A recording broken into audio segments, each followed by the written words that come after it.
And the Middle East is on edge this evening. Palestinians clash with Israeli troops over the news that President Trump intends to relocate the U.S. Embassy in Israel as a way of recognizing Jerusalem as the capital of Israel. The State Department issuing a travel warning for the region. Leland Vittert, live at the White House tonight with the story. Leland.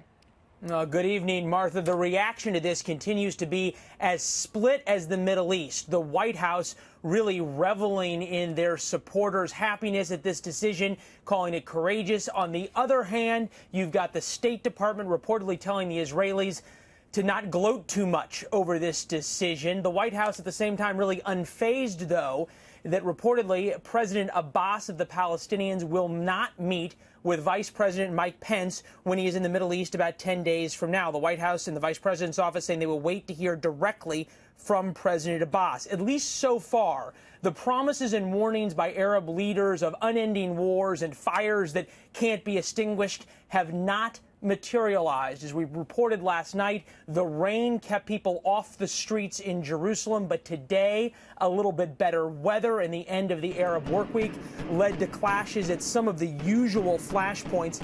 There were a couple of thousand Palestinians that gathered to burn tires and throw rocks at the Israeli checkpoints. The Israeli troops then came out with tear gas and rubber bullets. Palestinian leaders and some of the more violent Iranian-backed militant groups have called for a third intifada or uprising by the Palestinians. We haven't seen anything that remotely resembles that kind of violence yet. Protests also around the Middle East. In Jordan at the U.S. Embassy, protesters gathered there to express their displeasure. The embassy there and among other places in the Middle East has been beefed up by Marine anti-terrorism teams to prevent any significant violence. None reported so far at U.S. embassies around the region. The embassy in Amman, though, has warned all Americans to maintain a low profile.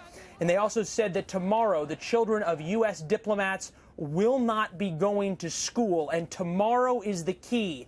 Friday noon prayers is oftentimes the flashpoint for significant protests, gives the imam time to whip up the most angry of his followers and then push them out into the streets. Martha, Friday prayers let out at about 1 p.m. local time in the Middle East.